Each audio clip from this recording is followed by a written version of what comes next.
भी दुल्हन सी, लगे कुटिया भी दुल्हन सी, मेरे सरकार आए हैं। सजा दो घर को गुलशन सा।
हरे राम हरे राम।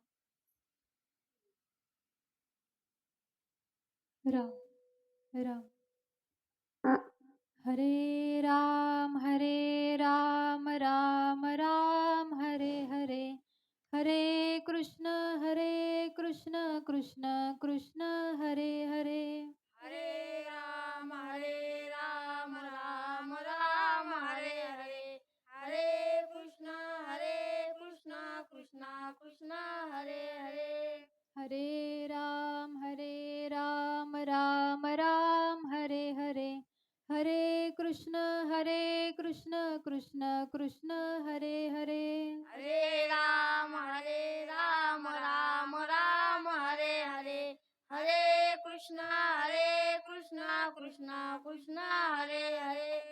हरे राम राम हरे हरे, हरे कृष्ण कृष्ण कृष्ण हरे हरे। हरे राम राम हरे हरे, हरे कृष्ण कृष्ण कृष्ण हरे हरे। हरे राम राम हरे हरे, हरे कृष्ण कृष्ण कृष्ण हरे हरे। हरे राम राम हरे हरे, हरे कृष्ण कृष्ण कृष्ण हरे हरे। हरे राम राम हरे हरे, हरे कृष्ण कृष्ण कृष्ण हरे हरे। हरे राम राम हरे हरे, हरे कृष्ण कृष्ण कृष्ण हरे हरे। हरे राम राम हरे हरे, हरे कृष्ण कृष्ण कृष्ण हरे हरे। हरे राम राम हरे हरे, हरे कृष्ण कृष्ण कृष्ण हरे हरे। हरे राम राम हरे हरे, हरे कृष्ण कृष्ण कृष्ण हरे हरे। हरे राम राम हरे हरे, हरे कृष्ण कृष्णा कृष्णा कृष्णा हरे हरे हरे राम राम राम हरे हरे हरे कृष्ण कृष्ण कृष्ण हरे हरे हरे राम राम राम हरे हरे हरे कृष्णा कृष्णा कृष्ण हरे हरे हरे राम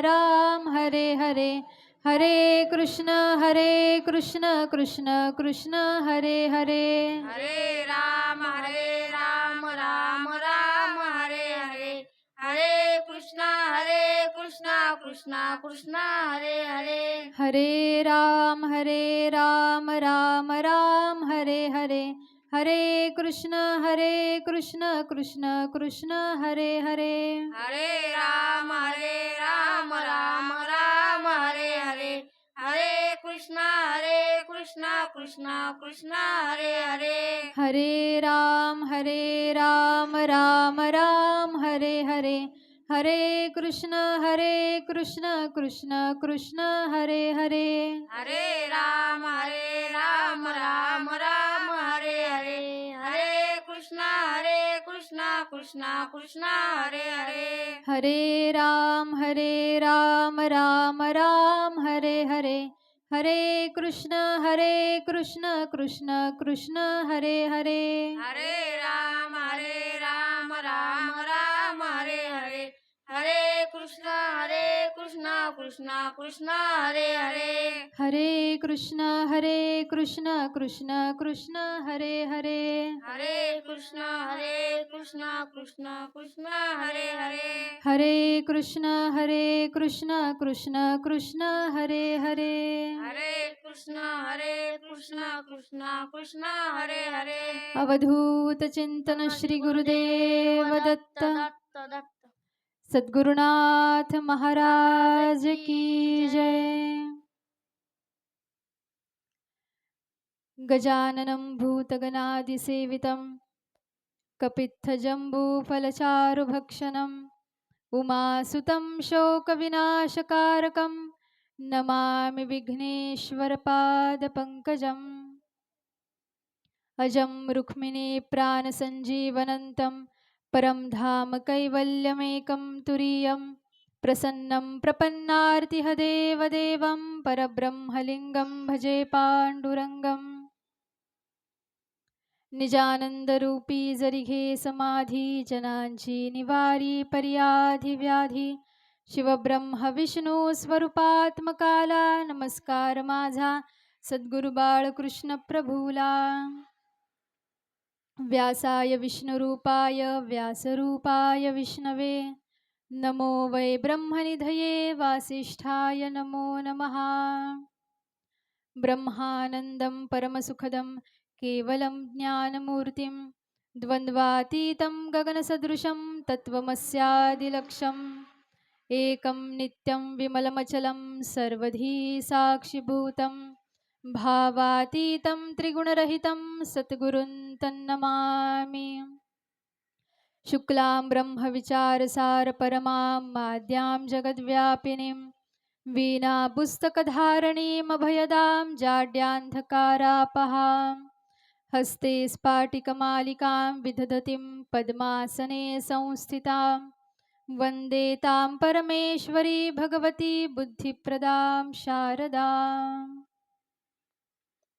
काषाय वक्त्रं करदण्डधारिणं कमण्डलुपद्मकरेण शङ्खं चक्रं गदाभूषितभूषणाढ्यं श्रीपादराजं शरणं प्रपद्ये मालाकमण्डलुधरः करपद्मयुग्मे मध्यस्थपानियुगले डमरुत्रिशूले यस्यस्त ऊर्ध्वकरयो शुभशङ्खचक्रे वन्दे तमत्रिवरदं भुजषट्कयुक्तम्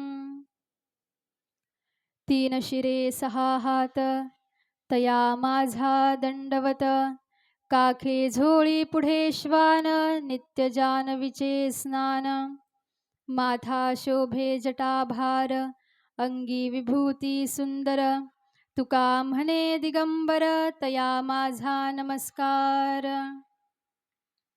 दिगंबरा दिगंबरा श्रीपादवल्लभ दिगंबरा दिगंबरा दिगंबरा श्रीपाद वल्लभ दिगंबरा दिगंबरा दिगंबरा श्रीपादवल्लभ दिगंबरा दिगंबरा दिगंबरा श्रीपाद वल्लभ दिगंबरा दिगंबरा दिगंबरा श्रीपादवल्लभ दिगंबरा दिगंबरा दिगंबरा श्रीपाद वल्लभ दिगंबरा दिगंबरा दिगंबरा श्रीपादवल्लभ दिगंबरा दिगंबरा दिगंबरा श्रीपाद वल्लभ दिगंबरा दिगंबरा दिगंबरा श्रीपादवल्लभ दिगंबरा दिगंबरा दिगंबरा श्रीपाद वल्लभ दिगंबरा दिगंबरा दिगंबरा श्रीपादवल्लभ दिगंबरा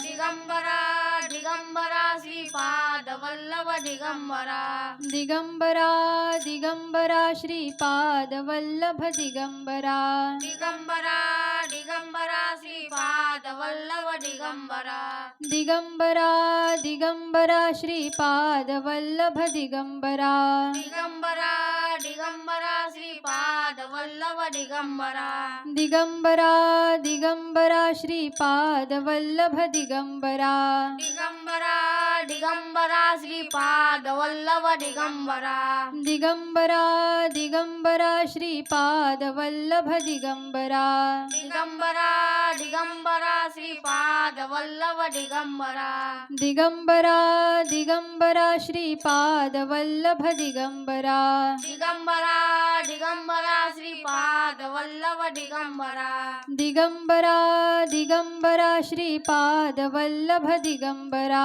दिगंबरा दिगंबरा श्रीपाद वल्लभ दिगंबरा दिगंबरा दिगंबरा श्रीपादवल्लभ दिगंबरा दिगंबरा दिगंबरा श्रीपाद वल्लभ दिगंबरा दिगंबरा दिगंबरा श्रीपादवल्लभ दिगंबरा दिगंबरा दिगंबरा श्रीपाद वल्लभ दिगंबरा दिगंबरा दिगंबरा श्रीपादवल्लभ दिगंबरा दिगंबरा दिगंबरा श्रीपाद वल्लभ दिगंबरा दिगंबरा दिगंबरा श्रीपादवल्लभ दिगंबरा दिगंबरा दिगंबरा श्रीपाद वल्लभ दिगंबरा दिगंबरा दिगंबरा श्रीपादवल्लभ दिगंबरा दिगंबरा दिगंबरा श्रीपाद वल्लभ दिगंबरा दिगंबरा दिगंबरा श्रीपादवल्लभ दिगंबरा दिगंबरा दिगंबरा श्रीपाद वल्लभ दिगंबरा श्रीपादवल्लभ दिगंबरा श्रीपाद वल्लभ दिगंबरा श्रीपादवल्लभ दिगंबरा श्रीपाद वल्लभ दिगंबरा श्रीपादवल्लभ दिगंबरा श्रीपाद वल्लभ दिगंबरा अवधूत चिंतन श्री गुरुदेव दत्त सद्गुरुनाथ महाराज की जय। सच्चिदानंद स्वरूप अनंत ब्रह्मांड नायक अवधूत दिगंबर गुरुदेव दत्तांच्या कृपाशीर्वादाचा परिणाम की आपण सारेजण भगवंतांचा जन्म सोहळा गेल्या 4 दिवसांपासून साजरा करत आहोत। आज आपल्या उत्सवाचा पंचम दिवस आहे। भाग्यवान आहोत तुम्ही मी सारे की आपण गुरुदेवांच्या दरबारामध्ये विराजमान झालेलो आहोत। गुरुदेवांच्या चरणारविंदाजवळ आपण गेली 4 दिवस विराजमान झालेलो आहोत। कुणी कुणाच्या चरणाजवळ विराजमान होतं, कुणी कुणाच्या चरणाजवळ विराजमान होतं, परंतु भाग्यवान तेच असतात जे सद्गुरूंच्या चरणांजवळ विराजमान होतात।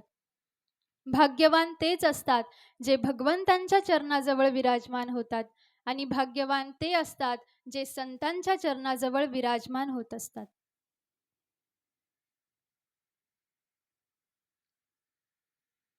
आपण कुणाचा आश्रय घेतलेला आहे, आपण कुणाचे चरण पकडलेले आहे, याच्यावरून आपला उद्धार होणार आहे की आपण अधोगतीला जाणार आहे हे ठरत असतं.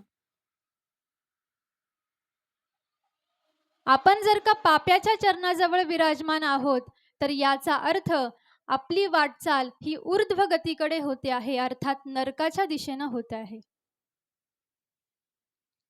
आपण जर पुण्यवानाच्या चरणाजवळ विराजमान झालेलो आहोत तर आपली वाटचाल ही सत्कार्याकडे होते आहे.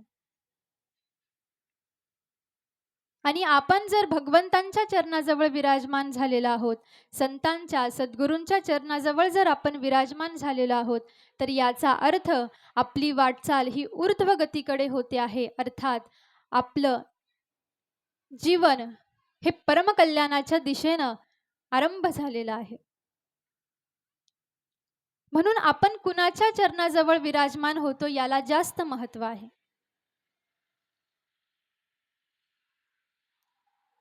या जगामध्ये काही लोक स्वतःचा स्वार्थ साधून घेण्यासाठी पाप्याच्या सुद्धा चरणाजवळ बसायला तयार होतात.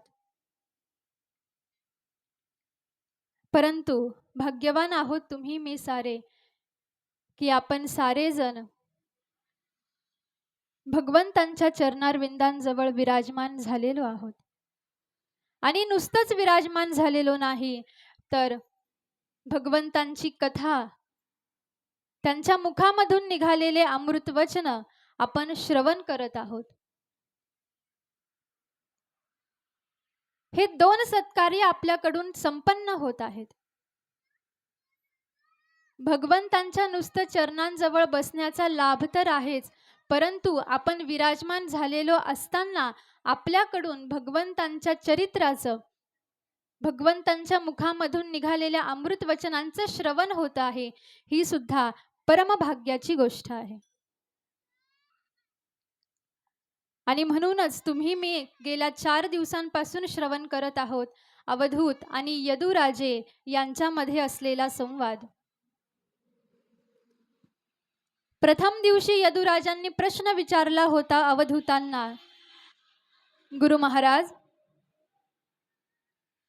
आपण एवढे आत्मानंदामध्ये मग्न आहात, आत्मप्रकाशाने आपला देह उजाळून निघालेला आहे, आपण एवढे स्वच्छंदी कसे झालात, आपण एवढे आनंदी कसे झालात, आपण काय साधन केलं तुम्ही मला सांगा, असा प्रश्न यदुराजांनी विचारला होता. आणि त्या प्रश्नाचं उत्तर दान करत असताना अवधूत यदुराजांना 24 गुरूंची कथा सांगत आहेत. पैकी काही गुरु आपण श्रवण करत आहोत. आता अवधूत यदुराजांना अजगराचा गुण अर्थात अरू अर्थात अजगर याचा गुण सांगत आहेत की हा अजगर कसा आहे. म्हटले अजगराकडे जर का आपण पाहिलं तर त्याच्यामध्ये असीम सामर्थ्य आहे, त्याच्याकडे तेज आहे, त्याच्याकडे बल आहे, त्याच्याकडे मनाचं बळ आहे, शारीरिक बळ त्याच्याकडे आहे. एवढं सारं काही त्याला प्राप्त झालेलं असताना सुद्धा अजगराकडे आपण पाहावं महाराज, तो काय करतो. तो आपल्याला कधी इतर जीवांसारखं काही कर्म करताना दिसला आहे का. अजगराचा स्वभाव आहे शांततेने पडून राहणे. अजगराची वृत्ती ही शांत वृत्ती आहे. एवढं बल त्याला प्राप्त झालं तरी सुद्धा तो उगीच भटकंती करत नाही. त्याला जेव्हा भक्ष्य पाहिजे असेल तेव्हा ते तो भक्ष्य प्राशन करतो, घेतो आणि त्यानंतर तसाच पडून राहतो. अजगराची वृत्ती ही शांत वृत्ती वर्णन केलेली आहे. त्याला असं वाटत नाही की मला हे मिळालंच पाहिजे.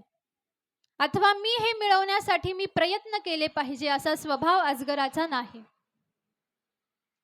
मला मिळो अथवा न मिळो, मी आहे तसाच शांत पडून राहील. आणि याच्यामध्येच जे प्राप्त होतं त्याच्यामध्ये संतुष्ट आहे अरू.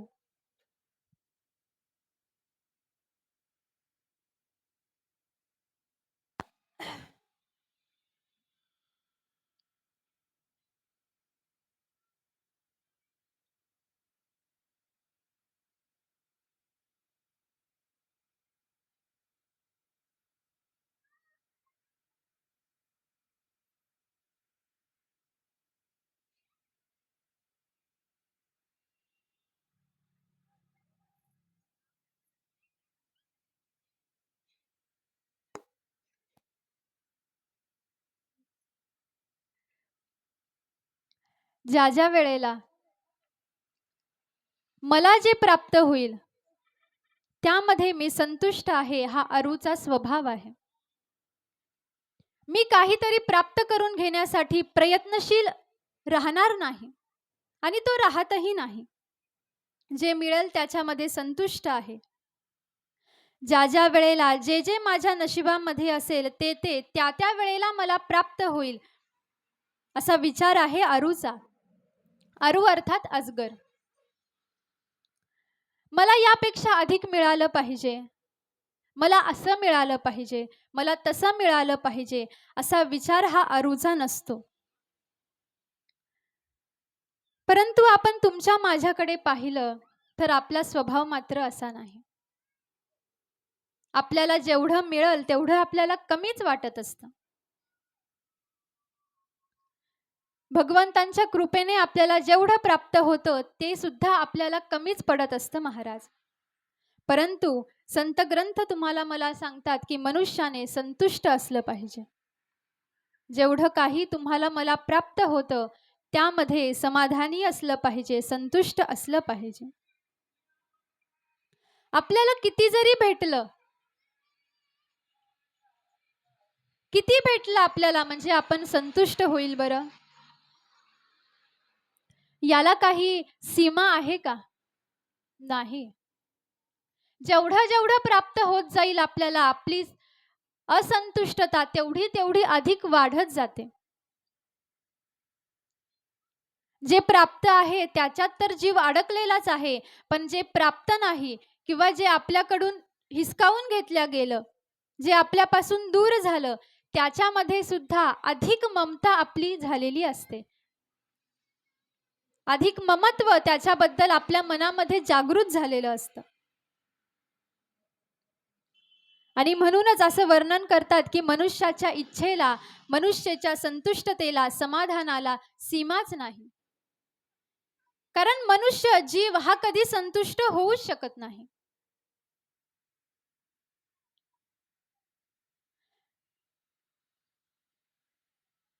काल रात्रीच्या कीर्तनामध्ये जर का आपण उपस्थित असताल तर आपण एक दृष्टांत श्रवण केला महाराजांच्या मुखामधून की जो याच भावाला धरून आहे की एका भिकाऱ्याला एक नाणं प्राप्त झालं. ते नाणं त्याने जुन्या राजवाड्यामध्ये पुरलं. राजाकडून त्याला आणखी धन प्राप्त झालं, पण तरी सुद्धा त्या एका सोन्याच्या नाण्यामध्ये अडकलेला त्याचा जीव काही निघाला का? नाही निघाला. त्याला एवढ्या मुद्रा प्राप्त झाल्या, अर्ध राज्य जरी त्याला प्राप्त झालं तरी सुद्धा त्याचा जीव त्या एका नाण्यामध्ये अडकलेलाच होता. अर्ध राज्य प्राप्त झालं तरी त्याला संतुष्टता प्राप्त झाली नाही. आणि असंच असतं पहा, ज्या वेळेला आपल्याकडे व्यावहारिक जीवनामध्ये ज्या वेळेला आपण पाहतो त्यावेळेला आपल्याला प्रवासाला जाण्यासाठी एकही वाहन आपल्याकडे नाही. आपण पायी प्रवास करतो त्यावेळेला आपल्या बाजूने जर का एखादा सायकलवर स्वार होऊन गेला तर आपल्याला असं वाटतं की मला जर सायकल असती तर मी आत्ता चटकन जाऊन आलो असतो.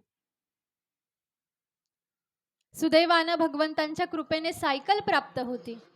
सायकलीवरून प्रवास आरंभ होतो आणि अचानक आपल्या बाजूने एखादा दुचाकीवर जर का चाललेला असेल तर आपल्या मनामध्ये पुन्हा अशी भावना निर्माण होती की माझ्याकडे जर का अशी गाडी असती तर मी याच्यापेक्षा अति वेगाने वापस आलो असतो, माझं काम लवकर झालं असतं. सुदैवाने भगवंतांच्या कृपेने दुचाकी सुद्धा आपल्याला प्राप्त झाली. आपण त्याच्यावरून प्रवास करायला लागलो आणि पुन्हा एक दिवस आपण एक 4 चाकी गाडी पाहिली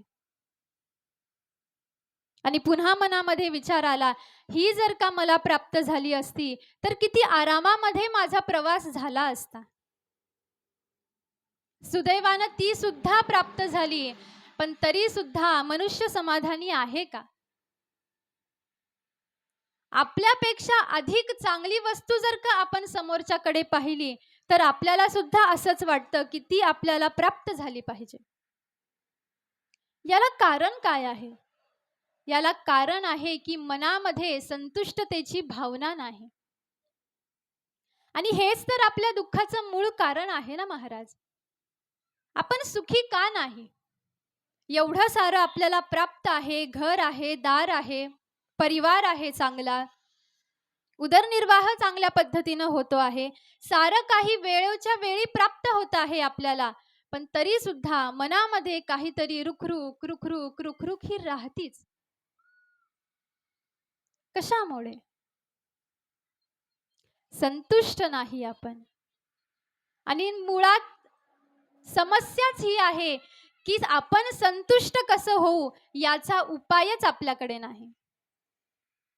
खरी समस्या ही आहे की याच्यावर उपाय नाही. आणि म्हणूनच कालच्याच कीर्तनातला भाव या ठिकाणी सुद्धा येतो महाराज की आपुला तो एक देव करुणी घ्यावा. त्याने सुखी होणार आहोत आपण त्याने संतुष्ट होणार आहोत.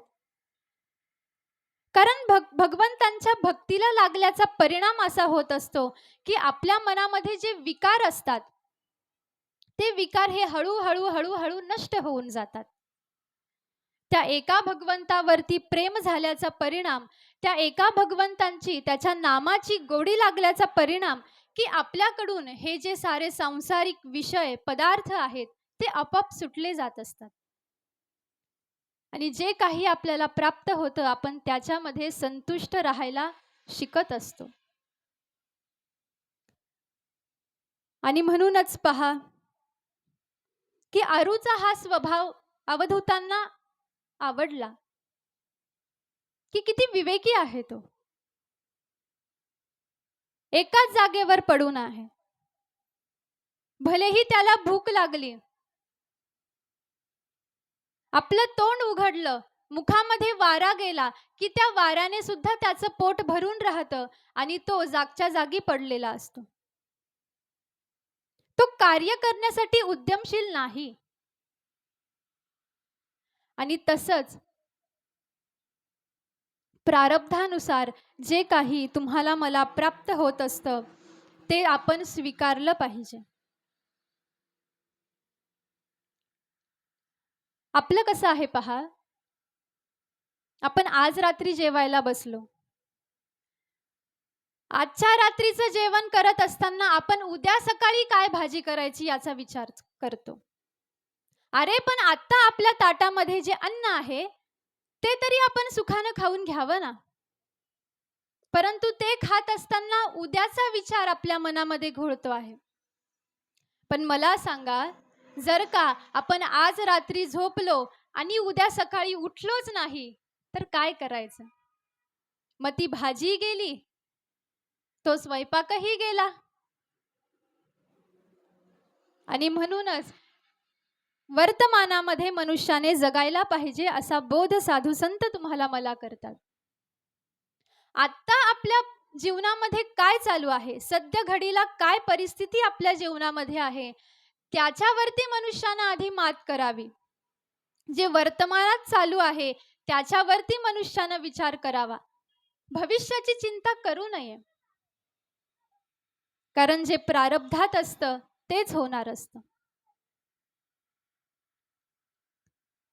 आणि म्हणूनच मनुष्याने वर्तमानामध्ये जगायला पाहिजे आणि जो वर्तमानामध्ये जगतो तो खरा सुखी होत असतो. आत्ता या क्षणाला माझ्याकडे काय आहे? जे प्राप्त आहे त्याच्यामध्ये संतुष्टता असावी, जे प्राप्त आहे त्याच्यामध्ये समाधानता असायला पाहिजे. पहा, कर्मावर आपली सत्ता आहे, परंतु जे फळ प्राप्त होणार आहे त्याच्यावर आपली सत्ता नाही. आणि हाच बोध अर्जुनजी महाराजांना भगवंत गीतेमध्ये सुद्धा दान करतात. कर्मण्येवाधिकारस्ते मा फलेषु कदाचन मा कर्मफल हेतुर्भूर्माते संगोस्त्व कर्मणी. की हे अर्जुना, तू तुझं स्वकर्म कर. जे कर्म तुझ्या वाट्याला आलेलं आहे तेवढं तू कर्म कर. त्यातून काय फळ प्राप्त होईल त्या फलाची आशा तू धरू नकोस, अपेक्षा तू करू नकोस. आणि म्हणूनच वर्तमान कालामध्ये जे कर्म तुमच्या माझ्या वाटेला आलेलं आहे, जी परिस्थिती तुमच्या माझ्या वाटेला आलेली आहे, ती भगवंतांचा प्रसाद म्हणून स्वीकारायची आणि चालत राहायचं. आणि हा कर्म सिद्धांत आहे की आपल्या वाटेला आलेलं एक एक कर्तव्य पूर्ण करत करत करत करत करत करत आपली वाटचाल ही ऊर्ध्व गतीकडे मनुष्याने केली पाहिजे. आपल्या जीवनामध्ये आपल्याला काय प्राप्त होतं याला प्रारब्ध ही कारण आहे आणि याला कारण मनुष्याचं कर्म सुद्धा आहे. जेवढं महत्वाचं कर्म आहे तेवढंच महत्वाचं प्रारब्ध सुद्धा आहे. ज्ञानोबा राय प्रारब्धाविषयी एक सुंदर दृष्टांत देतात.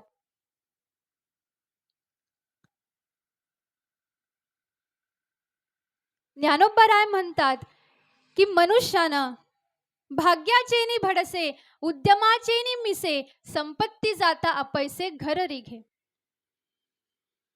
म्हणतात मनुष्याने फक्त कर्मच करत जाऊ नये, प्रयत्नच करत जाऊ नये.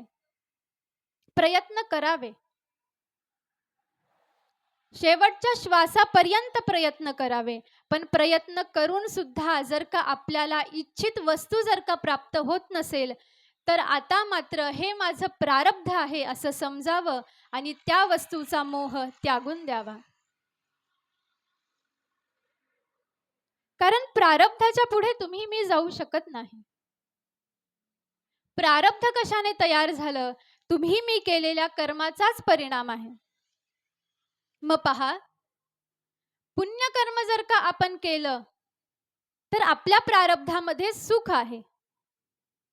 दुःख जर पापकर्म जर का आपल्याकडून घडलं तर आपल्या प्रारब्धामध्ये दुःख लिहिलेलं आहे. मग कर्म जर का आधीच करून झालेला आहे आणि त्या कर्माचा परिणाम की जे संचित होतं त्याचं प्रारब्ध झालं, प्रारब्ध आपलं तयार झालं आणि आता मात्र ते प्रारब्ध बदलावं असं शक्य नाही. कारण कर्म करून झालं आणि त्या कर्माचं जे फल होतं ते तर तुम्हाला मला प्राप्त होणारच आहे. आणि म्हणूनच मनुष्याने आपण काय करत आहोत याच्याकडे जरा अति जास्त लक्ष द्यायला पाहिजे. मी पुण्यकर्म करत आहे की मी पाप कर्म करत आहे याचा विचार हा अधिक करायला पाहिजे. कारण जसं कर्म तुम्ही मी करू तसं फल तुम्हाला मला हे प्राप्त होत असतं. हा कर्म सिद्धांत आहे. आणि योग्याकडे जर का आपण पाहिलं, महात्म्यांकडे जर का आपण पाहिलं महाराज, तर महात्मे कसे आहेत? जे वितरागी पुरुष आहेत ते कसे आहेत? त्यांनी सुद्धा ही अरुची वृत्ती धारण केलेली आहे आणि पडून आहेत एकाच जागेवरती. भगवंतांच्या कृपेने जे काही प्राप्त होईल त्याचा भोग घ्यायचा आणि जे नाही प्राप्त झालं त्याचा मोह मनामध्ये नाही. आणि म्हणूनच अति आनंदी असे संत असतात, महात्मे असतात. अवधूतांनी आरूचा हा गुण यदुराजांना वर्णन करून सांगितला आणि उपदेश केला की मनुष्याने सुद्धा जे काही प्राप्त होईल त्याच्यामध्ये संतुष्ट असलं पाहिजे, तरच मनुष्य सुखी होत असतो. हा बोध दान केला आणि आता मात्र अवधूत राजे म्हणतात की ज्या वेळेला मी हा अथांग समुद्र पाहिला त्यावेळेला या समुद्राच्या गुणामुळे मी भारावून गेलो. एवढा विशालकाय असलेला हा समुद्र आहे की ज्याला सीमाच नाही, अथांग आहे, विशाल आहे. आणि या समुद्राचा गुण ज्या वेळेला माझ्या लक्षात आला त्यावेळेला मला कौतुक वाटलं या समुद्राचं. काय गुण आहे या समुद्राचा? समुद्र जो गुरु करणे त्याची परिसपा लक्षणे. मी हा जो समुद्र याला गुरु केलेला आहे त्याची लक्षणं तुला सांगतो म्हटले, ऐक. गंभीरत्व पूर्णपणे निर्मल असणे. हा जो सागर आहे हा गंभीर आहे आणि नुसताच गंभीर नाही तर हा निर्मल आहे, स्वच्छ आहे. आपण समुद्र पाहिलेला आहे, साऱ्यांनीच समुद्र पाहिलेला आहे. समुद्रावरती आपल्याला लाटा आलेल्या दिसतात खऱ्या, परंतु मुळातला समुद्र हा गंभीर आहे. आणि म्हणून समुद्राकडे पाहून आपल्याला जी भीती वाटते ती याच्यामुळेच. या समुद्रामध्ये ज्या वेळेला पावसाळ्याच्या काळामध्ये नद्यांचे लोंढेच्या लोंढे येतात तेव्हा हा हर्षाने उचंबळत नाही. आणि ग्रीष्म ऋतूमध्ये उन्हाळ्याच्या दिवसामध्ये ज्या वेळेला साऱ्या नद्या आटून जातात त्यावेळेला माझ्याकडे कोणीच येत नाही या विचाराने हा सागर दुःखी सुद्धा होत नाही. समस्थिती आहे सागराची. ज्या वेळेला आपण सागरामध्ये जसं जसं खोल खोल प्रवेश करू त्या तसं तसं आपल्याला लक्षात येईल की समुद्र हा किती स्थिर आहे, हा किती शांत आहे, किती गंभीर आहे. आणि असाच समुद्राचा गुण हा संतांमध्ये पाहायला भेटतो. संत कसे असतात? नाना प्रकारचे वैभव, सुख, समृद्धी, धनधान्य, कपडा लत्ता प्राप्त झालं म्हणून योगी काही हर्षाने उचंबळत नाही महाराज. त्याला आनंद प्राप्त होत नाही. आणि सारं काही जरी त्यांच्याकडून हिसकावून घेतलं तरी सुद्धा ते दुःखी सुद्धा होत नसतात.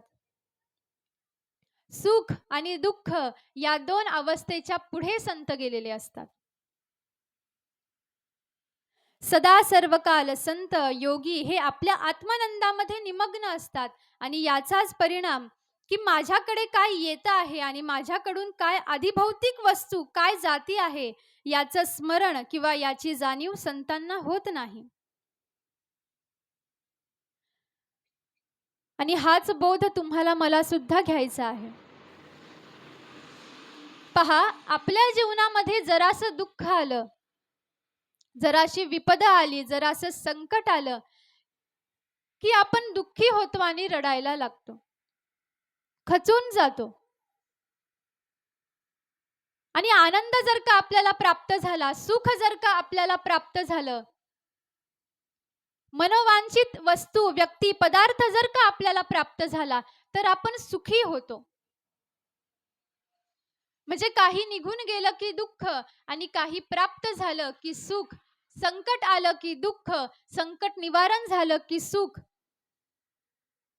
अशा दोन अवस्थेमध्ये आपलं जीवन हे सतत चालू आहे.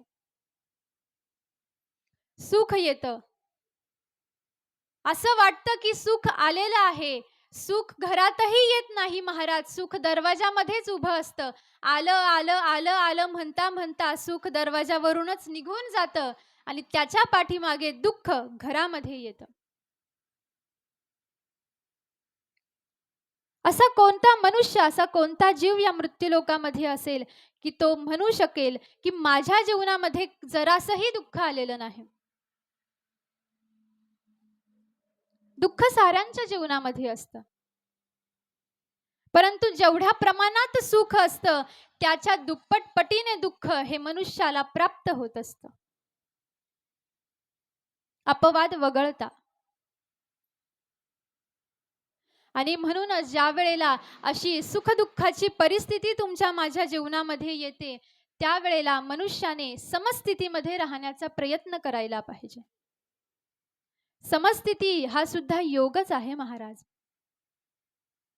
ही समस्थिती कशी असती हे ज्याला समजून घ्यायचं असेल, ज्याला प्राप्त करून घ्यायचं असेल, त्याने ज्ञानेश्वरीचा आधार घ्यायला पाहिजे, ज्ञानोबारायांचा आधार घ्यायला पाहिजे, आपापल्या सद्गुरूंचा आधार घ्यायला पाहिजे. आणि यासाठी आदर्श आहे तुमच्या माझ्यासाठी कुंती माता. कोण आहेत कुंती माता? कुंतीभोज राजाची कन्या, हस्तिनापूरचे सम्राट पंडूराजे यांची धर्मपत्नी. आणि या धर्माला जे 5 पांडव प्राप्त झाले, त्या पांडवांची माता आहे कुंती. परंतु कुंती मातेचं जीवन जर का तुम्ही मी पाहिलं महाराज, तर किती दुःख आहे कुंती मातेच्या जीवनामध्ये. राजघराण्यामध्ये जन्म झालेला आहे, राजवैभव प्राप्त आहे, दास दासी आहेत, नोकर चाकर आहेत, सारे आदिभौतिक वैभव भोग पदार्थ कुंती मातेला लहानपणापासून प्राप्त होत आहेत. मखमली पायघड्यांवरून कुंती मातेचं बालपण गेलेलं आहे. ज्या कुंती मातेचे चरण हे कधी मातीत गेले नाही महाराज, मग तर काटा दगड हे तर दूरच राहिलं. अशा फुलामध्ये वाढलेल्या आहेत कुंती माता. विवाह झाला पंडूराजांसोबत. आणि पंडूराजे सुद्धा सामान्य नाहीत, चक्रवर्ती सम्राट आहेत हस्तिनापूरचे.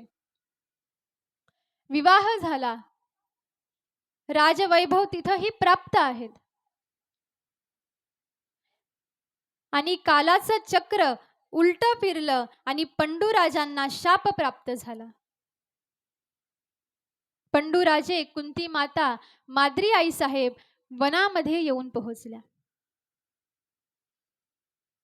ज्या कुंती मातेचं बालपणापासूनचं जीवन हे राजवाड्यामध्ये राजवैभवामध्ये ज्या लहानाच्या मोठ्या झालेल्या आहेत, ज्यांचे चरण हे कधी मातीमध्ये सुद्धा पडलेले नाहीत महाराज, त्या कुंती माता यांना आयुष्यभर वनवास प्राप्त झाला. आयुष्यभर. विवाह झाल्यानंतर काहीच कालावधीमध्ये वनवास प्राप्त झाला. तिघही जण वनामध्ये येऊन पोहोचले. पर्णकुटी बांधली आणि त्या ठिकाणावरती कुंती माता राहत आहेत. वनामध्ये जे कंदमुल फळ प्राप्त होतील ते सेवन करत आहेत आणि अखंड भगवंतांच्या भक्तीमध्ये मग्न आहेत. कुंती मातेला 5 पुत्र झाले आणि थोड्याच कालावधीमध्ये पंडूराजांचा सुद्धा मृत्यू होऊन गेला. पहा, अरण्य आहे, वन आहे, राजाचा आश्रय नाही, धनाचा आश्रय नाही, कपडे लत्ते सोबत नाहीत, घर म्हणावं तर तेही सुद्धा नाही. कारण ज्या वेळेला कळालं की शत्रू आमचा पाठलाग करत आहेत, त्यावेळेला एका ठिकाणावरती स्थिर राहणं हे शक्य नव्हतं. म्हणून सतत भ्रमंती चालू होती कुंती मातेची. सोबत छोटी छोटी 5 लेकरं आहेत आणि अरण्यामध्ये वनामध्ये एकट्या आहेत कुंती माता. पहा परिस्थिती किती विपरीत आहे. जे चरित्र ऐकून तुम्हाला मला दुःख होतं, ती परिस्थिती ऐकून तुमच्या माझ्या अंगाला काटे येतात, त्या परिस्थितीमधून कुंती माता गेलेल्या आहेत. राजाश्रय नाही, धनाश्रय नाही, काहीच नाही जवळ, पण एक होतं पहा. 5ही पांडवांच्या मुखामध्ये आणि कुंती मातेच्या मुखामध्ये अखंड भगवंतांचं नाम आहे. पांडवांना मारण्याचे प्रयत्न काही कमी झाले नाहीत. भीमाला विष देऊन मारण्याचा प्रयत्न झाला. पण त्यातूनही भीमांचा जीव वाचला. लाक्षागृहामध्ये पांडवांना जिवंत जाळण्याचा प्रयत्न झाला, पण त्यातूनही पांडव वाचले आणि त्यानंतर पांडव हे 12 वर्ष वनामध्ये राहिले. पांडवांचं बालपण तर राजघराण्यामध्ये गेलं काही काळापुरतं, परंतु त्यानंतर जसे पांडव मोठे झाले तसं पांडवांना वनवास प्राप्त झाला.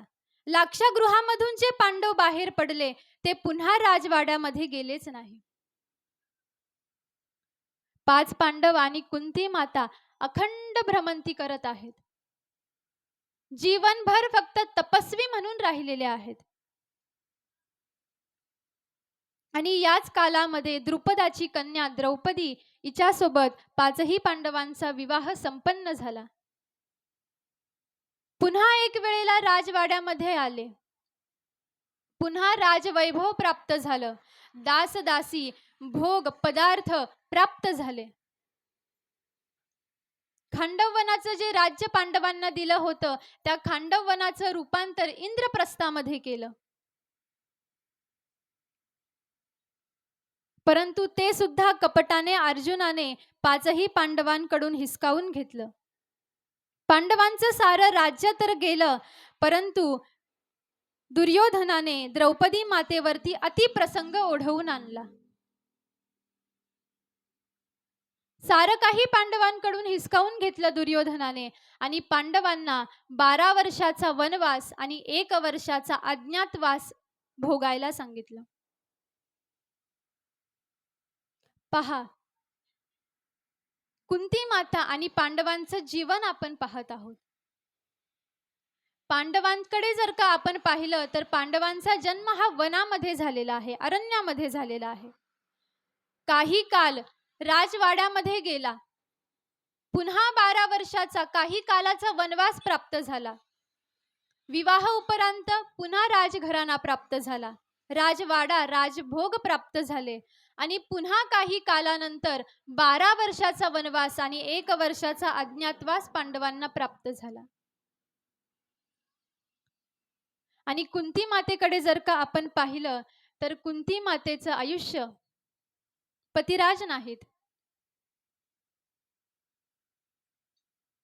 लेकरं सुद्धा आता वनवासाला निघून गेलेली आहेत आणि कुंती माता ह्या एकट्या राजवाड्यामध्ये आहेत. भलेही सोबत पितामह भीष्माचार्य होते, सारा आपला परिवार होता, तरी सुद्धा कुंती मातेच्या जवळ त्यांची 5 लेकरं नव्हती. राजवाड्यामध्ये राहत आहेत कुंती माता, परंतु तरी सुद्धा तपस्विनीसारखं जीवन कुंती मातेचं आहे. गादीवरती कुंती माता बसत नाहीत, जमिनीवरती आसन टाकतात. दिवसभर भगवंतांच्या ध्यानामध्ये मग्न आहेत. फलाहार करतात आणि तपस्विनीसारखं जीवन कुंती माता जगत आहेत. राजवस्त्र त्यागून दिलेले आहेत. साधी वस्त्र कुंती मातेनं परिधान केलेली आहेत आणि एवढे साऱ्या भोगांमध्ये सुद्धा, एवढ्या साऱ्या वैभवांमध्ये सुद्धा कुंती माता या तपस्विनीसारखं अलिप्ततेने जीवन जगत आहेत. इकडे पांडवांना तर वनवास प्राप्त झाला. 12 वर्षानंतर 13 वर्षानंतर ज्या वेळेला महासंग्राम झाला धर्मक्षेत्रावरती, कुरुक्षेत्रावरती, त्यावेळेला अतिरथी महारथी यांच्या विरुद्ध पांडवांनी युद्ध केलं. पितामह भीष्माचार्य, कृपाचार्य, द्रोणाचार्य हे जे महारथी होते यांच्या विरोधामध्ये ज्या वेळेला पांडवांनी युद्ध केलं त्यावेळेला भगवंतांच्या सहाय्याने पांडवांना विजय प्राप्त झाला. आता मात्र हस्तिनापूरच्या राजगादीवरती युधिष्ठिर विराजमान झालेले आहेत. पण या धर्मयुद्धामध्ये पांडवांची 5ही लेकरं मारल्या गेली. जीवनभर वनवास प्राप्त करून ज्या वेळेला धर्मयुद्ध झालं त्यावेळेला हस्तिनापूरचं राज्य ज्या वेळेला युधिष्ठिरजी महाराजांना प्राप्त झालं, सारं सुख आहे, सारं सुख आहे, परंतु स्वतःची 5 लेकरं नाहीत. पहा परिस्थिती. हे आयुष्य असं आहे महाराज, की हे सारं काही देतं, सारं काही देतं, परंतु एका गोष्टीसाठी मनुष्याला कायम रिकामच ठेवत असतं. परंतु पांडवांचं जीवन तसं नाही. एवढं राज्य प्राप्त झालेलं आहे, चक्रवर्ती सम्राट झालेले आहेत पांडव, युधिष्ठिर, परंतु तरी सुद्धा मनामध्ये जरासाही मोह उत्पन्न झालेला नाही. कुंती मातेचं जीवन तर हे तपस्विनीसारखंच आहे. भगवंतांच्या कृपेनं जोपर्यंत भगवंतांनी आज्ञा केली तोपर्यंत पांडवांनी राज्यकारभार केला आणि त्यानंतर एक दिवस आपलं सारं राज्य हे आपल्या नातवाला अर्थात परीक्षितींच्या स्वाधीन केलं आणि 5ही पांडव 6वी द्रौपदी यांनी वल्कल परिधान केली आणि हे 6ही जण कैलासाच्या मार्गाने निघून गेले. पांडवांच्या जीवनातून तुम्हाला मला काय शिकायचं आहे? कुंती मातेच्या जीवनामधून तुम्हाला मला काय बोध प्राप्त करून घ्यायचा आहे? एवढी हालाकीची परिस्थिती पांडवांच्या जीवनामध्ये आली, परंतु तरी सुद्धा पांडवांच्या चेहऱ्याकडे, मुखमंडलाकडे ज्या वेळेला आपण पाहतो त्यावेळेला पांडव कसे आहेत महाराज? प्रसन्न आहेत, आनंदी आहेत आणि संतुष्ट आहेत. वनामध्ये होते तरी सुद्धा संतुष्ट होते. राजवैभव प्राप्त झालं तरी सुद्धा संतुष्ट आहेत. सुख आलं, दुःख आलं तरी सुद्धा पांडवांची जी स्थिती होती ती समस्थिती होती. आणि असंच जीवन तुम्हाला मला सुद्धा जगायचं आहे.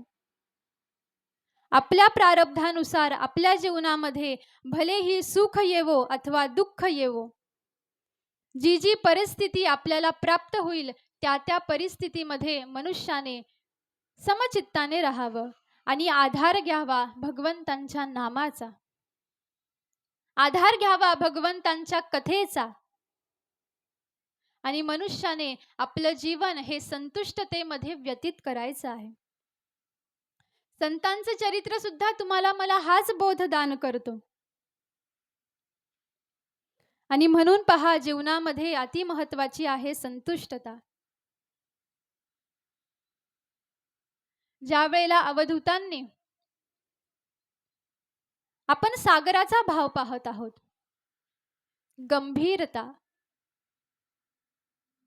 आणि पांडवांचं जीवन सुद्धा महाराज गंभीरच होतं. चित्त सम झालेलं आहे. कोणत्याही सुखामुळे पांडवांचं मन हे हर्षित होत नाही आणि दुःखामुळे व्यथितही होत नाही. अर्थात ते सम आहे, स्थिर आहे, ते गंभीर आहे. जसा हा विशालकाय समुद्र, भलेही याच्यामध्ये अनेकानेक नद्यांचे लोंढे येवो तरी सुद्धा या समुद्राच्या वर ज्याप्रमाणे आपल्याला लाटा दिसतील, भोवरे दिसतील, परंतु जसं जसं आपण आतमध्ये प्रवेश करू तशी तशी आपल्याला या समुद्राची गंभीरता लक्षात येत असते. तसं तसं संतांच्या जीवनाकडे ज्या वेळेला आपण आध्यात्मिकतेच्या दृष्टीनं काहीतरी बोध दान मला भेटला पाहिजे, काहीतरी बोध मला भेटला पाहिजे, या भावनेनं ज्या वेळेला आपण संतांच्या चरित्रामध्ये उतरत असतो त्यावेळेला आपल्याला संतांच्या मनाची असलेली स्थिती ही लक्षात येत असते. आणि ही गंभीरता, ही संतुष्टता तुम्ही मी सुद्धा आपल्या जीवनामध्ये धारण केली पाहिजे. असा बोध दान केला. आणि यानंतर अवधूत राजे म्हणतात की ज्या वेळेला मी पतंगाकडे पाहिलं, पतंग नावाचा एक किडा आहे, ज्या वेळेला मी या पतंगाकडे पाहिलं त्यावेळेला या पतंगामध्ये मला एक दोष दिसला आणि तो दोष दिसल्याचा परिणाम की माझ्या लक्षामध्ये आलं की मनुष्याने असं करू नये. काय दोष आहे पतंगामध्ये? रात्रीच्या समयाला दिवा लावलेला असतो आणि ज्या वेळेला तो पतंग त्या दिव्याकडे पाहतो त्यावेळेला त्या पतंगाला असं इच्छा होती मनामध्ये की मला या दिव्याला आलिंगन द्यायचं आहे, मला त्याला जाऊन बिलगायचं आहे. आणि या भावनेनं ज्या वेळेला पतंग त्या दिव्याकडे जातो त्यावेळेला त्या दिव्याच्या तेजाचा स्पर्श झाल्याचा परिणाम पतंगाची राख होते. आणि हा जो दिवारूपी संसार याच्याकडे जे तुम्ही मी आसक्त झालेलो आहोत, याच्याकडे असलेल्या आपल्या आसक्तीचा परिणाम की एक दिवस तुमची आणि माझी सुद्धा राखच होणार आहे. कशामुळे? परिवारामध्ये असलेल्या आसक्तीमुळे, संसारामध्ये असलेल्या आसक्तीमुळे. जसं पतंगाच्या लक्षामध्ये येत नाही की हा जो दिवा आहे, ही जी ज्योत आहे, याला मी जाऊन खेटल्याचा परिणाम माझी राख होणार आहे, हे जसं त्याला लक्षात येत नाही तसं तुम्हाला मला सुद्धा हे लक्षात येत नसतं की हा जो संसार तुम्हाला मला हा दिसतो आहे, हा कसा आहे. याच्यामध्ये जी आसक्ती तुमची माझी अडकलेली आहे त्या आसक्तीचा परिणाम की आपली सुद्धा पतंगासारखी दशा होण्याची शक्यता असते. आणि म्हणून सावध करत आहेत अवधूत तुम्हाला मला की पहा, समोर जरी हा दिवा दिसतो आहे, ही ज्योत दिसती आहे, ही एवढी जी प्रकाशमान दिसती आहे की ज्याच्याकडे पतंग आकर्षित होतो आहे, त्याला जे आकर्षण वाटत आहे, त्याला जे मोहक वाटत आहे, ते त्याच्यासाठी घातक आहे. संसाराकडे जर का तुम्ही मी पाहिलं तर एवढे भोग पदार्थ, विषयांचा भोग आपल्याला भोगता येतो. धन, मान, पद, प्रतिष्ठा, कपडा, लत्ता हवं ते प्राप्त करून घेता येतं आणि आपण करतो सुद्धा. परंतु ज्या वेळेला चूक कुठे होते आपली, हे सारं काही प्राप्त करत असताना किंवा प्राप्त केल्यानंतर ज्या वेळेला आपलं मन तिथं अडकतं, आपण ज्या वेळेला त्या विषय व्यक्ती पदार्थांमध्ये आसक्त होतो त्यावेळेला आपली चूक होती. आणि त्यावेळेला जो संसार आपण करत असतो तो संसार तुमच्या माझ्यासाठी घातक होत असतो.